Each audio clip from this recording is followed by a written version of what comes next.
आता एक वेगळी इंटरेस्टिंग बातमी आहे सोलापूरमधनं। सध्या तिकडे वावड्या उडवण्याचा खेळ खेळला जातोय। माळशिरस तालुक्यातील मगराच्या निम गावात वावड्या उडवण्याचा खेळ अनेक पिढ्यांपासून खेळला जातोय। यालाच पतंग उडवणं असंही म्हणतात। मात्र या वावड्या 5 ते 30 फुटांपर्यंतच्या असून जाड दोरीने हवेत उडवल्या जातात। दरवर्षी गौराई आणि नागपंचमीच्या निमित्ताने हा खेळ खेळला जातो। विशेष म्हणजे पूर्ण गाव एकत्र येऊन वावड्या उडवण्याचा हा खेळ खेळत असतात। रंगीबेरंगी वेगवेगळी चित्र रेखाटलेल्या या वावड्या उंच आकाशात वाऱ्याशी स्पर्धा करतात।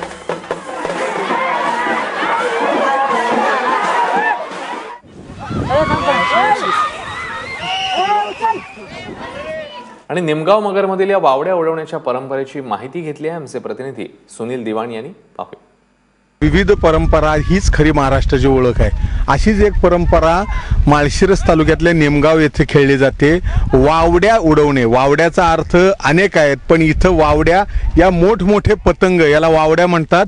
18 फूट 20 फूट 30 फूट असे मोठे मोठे पतंगांनी आता इथलं संपूर्ण आकाश भरून गेलेलं आहे। 100 पेक्षा जास्त या वावड्या आता वर उडवल्या जात आहेत या वाऱ्यामध्ये मोकळ्या गावात।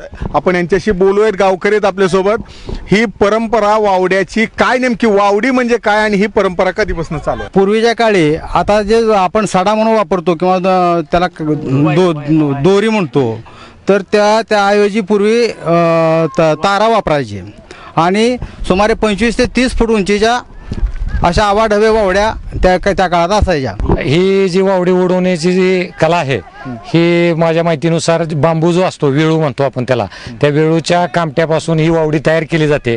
आणि साधारणपणे पंचमाय म्हटल्यानंतर त्याच्या अगोदरपासून 15 ते 20 दिवसापासून तरुण पोरांची तयारी जोरदार असते आणि त्या तयारीच्या माध्यमातून एक ग्रुप तयार होतो आणि प्रत्येक ग्रुपची एक वावडी असते। गौराई गावातून पेठेतून असे विसर्जन करण्याकरता वावड्याला नेली जाते।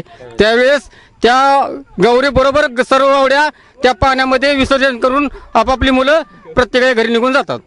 साधारण जवळपास या पटांगणात किंवा एक गावात आता जर बघितलं तर 1000 ते 2000 तरुण एकत्र जमलेले आहेत आणि असे शेकडो वावड्या ज्या आभाळात उडलेल्या आहेत त्या प्रत्येकाच्या सांघिक कौशल्याने ही वावडी उडवली जाते। वाऱ्याचा झोत आणि आपली वावडी किती वर जाते या ईर्षेने ही सर्वच तरुण पिढी हे वावडी उडवायच्या मागे असतात आणि यामुळेच या वावडीची परंपरा गेल्या 3 पिढ्यापासून चालू आहे आणि हाच उत्साह पुढच्या अनेक पिढ्यापर्यंत चालू राहणार आहे।